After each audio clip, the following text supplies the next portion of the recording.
calling us low life and saying that we had no morals or principles. Now, even in slavery, they took us from each other.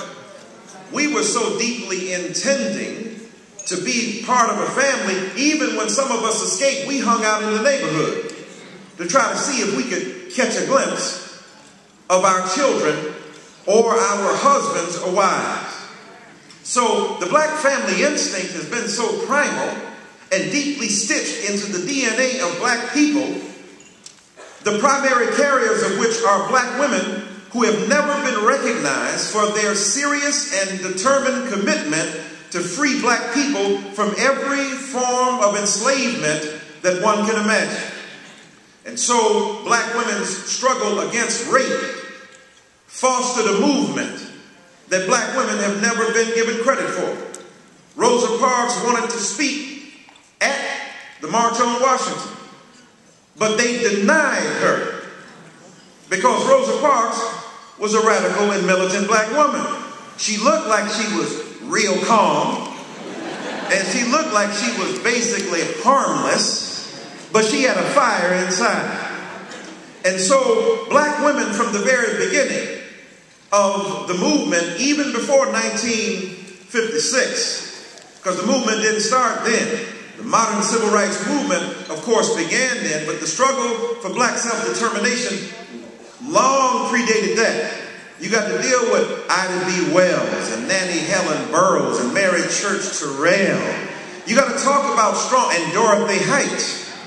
You got to talk about strong black women who have been on the front line. That ain't nothing new for black women. Black women who are dealing with issues of rape and the determination to live free of the encumbrances of the dominant society, refusing to acknowledge them. Black women have always been on the front line, trying to make sure at the same time that their black men were protected. Now that's a deep thing, because we lived in a patriarchal culture where the greatest threat to another patriarch is another patriarch. So that black men were seen as the carriers of a lethal and intense disease that could challenge, that is, manhood, that would challenge white men. So black women bear the brunt of the vicious patriarchy of a dominant society and the resentment of their own men, because they were perceived to be relatively more free than their men, and the sisters catching it from both ends. Dogged by the dominant society, disrespected by their own men, and still kept on going.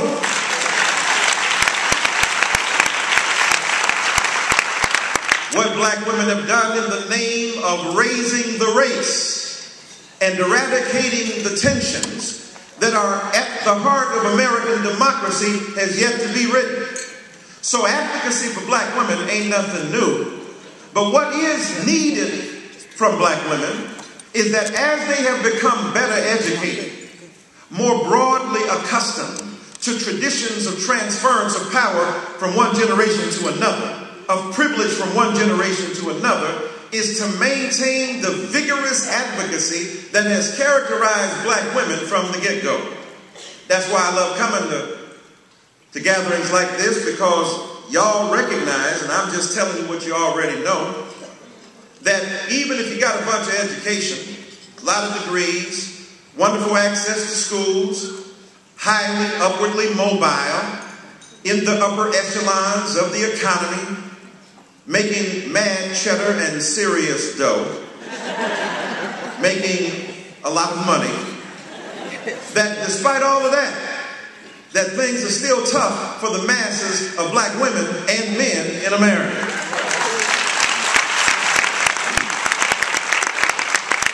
One black president, 1 million prisoners. When we think about the increasing numbers of women who are in prison, incarcerated, because America is addicted to incarceration, it will throw away the key on a nonviolent drug offender. Now here we were, some people were hoping that Michael Vick was going to be at the Super Bowl playing. Now, I don't want to get too deep into none of the sports thing, but it is interesting that folk acted like Michael Vick was Hitler. Oh my God. He killed those dogs. Now look, a lot of us own dogs. We understand that was vicious and evil and wrong. You electrocuting dogs, putting water, that's just evil. But as James Brown would say, house and ever.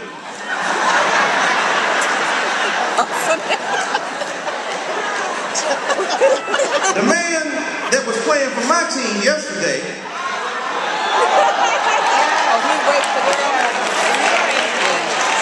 been accused twice, not once, twice, of raping vulnerable, victimized women.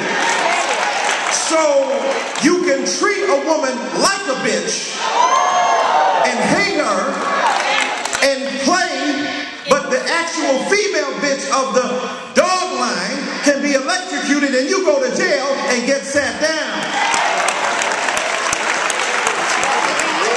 I'm just raising the question of how fundamentally contradictory that is. And it ain't like black people don't know nothing about dogs. We call each other, what's up, dog?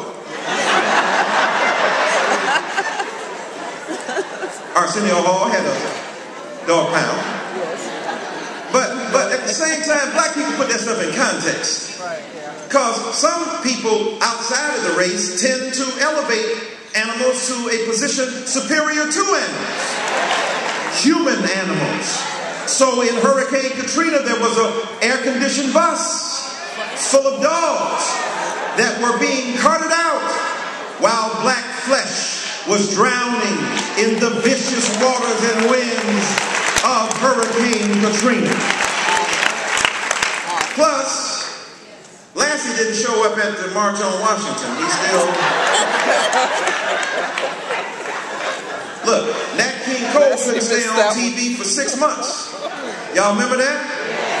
And Lassie and Rin Tin Tin and Mr. Ed had a show. A horse is a horse, of course, of course.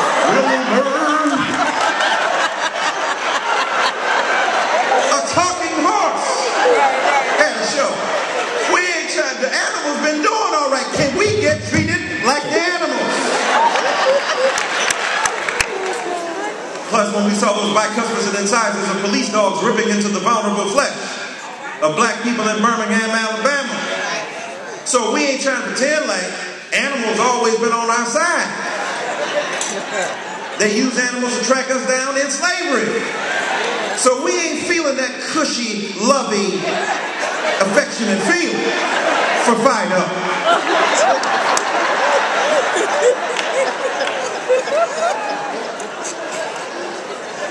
And so, the reality is that one black man in the White House, 1 million men and increasingly black women incarcerated, over-incarcerated for nonviolent, sometimes drug offenses, born poor and disrespected, and the dominant society refuses to do what it does in other communities.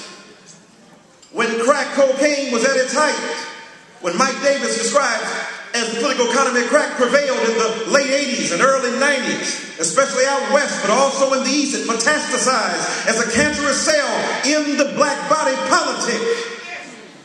They were throwing us in jail and throwing away the key. They did not medicalize us. They did not understand that we needed help and intervention. But when these pills came out and when this meth stuff came out and when the other stuff hit white communities, all of a sudden there were agendas of health and intervention by doctors for our poor children. That's because they mamas and daddies were advocating for them, because they were on the front line, not trying to criminalize what they essentially saw as a health-related situation. But we don't get that kind of consideration. That's why we need black women like you on the front line. So many children are being denied opportunity and because they have made a mistake. Because they did, even the president said he did some stuff back in the day. That's what makes him viable to some of us. Unlike Bill Clinton, who said he never inhaled.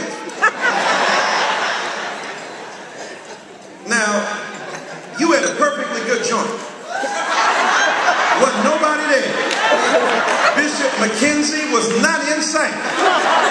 You had a fully lit, operative piece of marijuana, and you refuse to inhale. I don't trust your political judgment.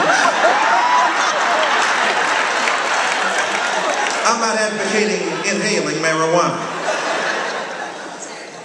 What I am saying, however, is that if the president got caught at the wrong point, the one we got now, he might have been somebody in jail without no opportunity. You saw him around here working in a local place saying, man, if that man had had a break, he could have made some of his life. So we know now that potential is snuffed, and the possibility of our children's lives is in the hands of those who either speak against them or those who stand up to speak in their behalf. What you must do with your gifts and your privileges is not simply accumulate more gifts and privileges for you and your children, but you got to help somebody else. You got to help Pookie and Shaniqua and Shanae, because they's our children's too.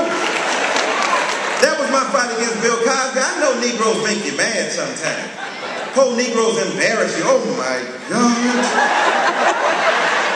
But rich Negroes can embarrass you too.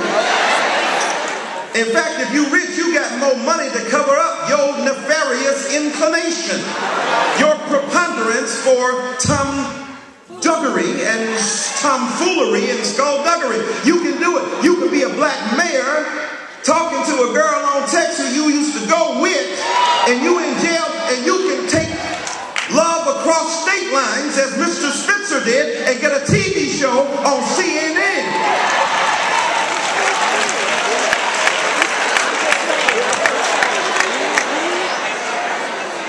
I don't know, that ain't right. And so we need you to speak out and tell the truth about these young people. These are our young people. You must advocate for them. Must you discipline them? Yes. Must you tell them the truth? Yes.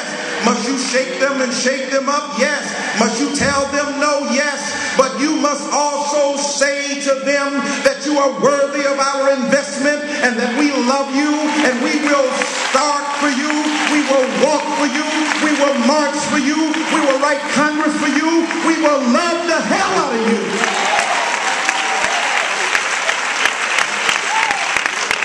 And it ain't always easy.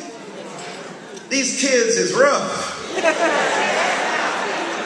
They cussing where you all used to cuss behind the scenes. It ain't that y'all didn't cuss. Don't, I was there. Come on. You was cussing, you just wasn't publicly cussing. And there's something to be said for not publicly cussing. Because you learn when and when not to speak up. And when not to say the wrong thing to get yourself cut down. So it's tough sometimes for these young people. They got gold in their teeth and got their grills on, got their pants sagging. I know it's hard for y'all to look at that. But don't let aesthetic choices and sartorial standards dictate the policy of the public or allow your bigotry or prejudice against their style to undermine their future. Because guess what? Some of us used to have big froze. They thought that was criminal. I'm 52 years old. Me and my brother came up. If we had a blue jean jacket on and an afro, we were thought to be thugs. They're them thug Dyson boys again. I ain't saying they weren't right. I'm just saying that's what they say. Just because we was in gangs and had chains and guns. They had a point. But not because we had on some clothes that look different from what they like. Every generation has its own style. And every generation thinks its stuff was the best.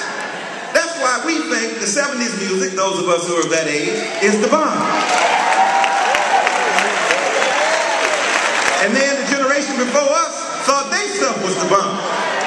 Y'all think Felipe Wynn and the Spinners was it. And then they said Sam Cooke was it.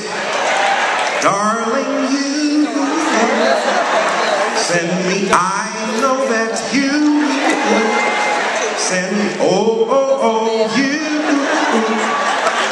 Honest you do, honest you do, honest. At first I thought it was infatuation. Yeah, many a sister was moved on a Saturday night. The Holy Ghost had nothing to do with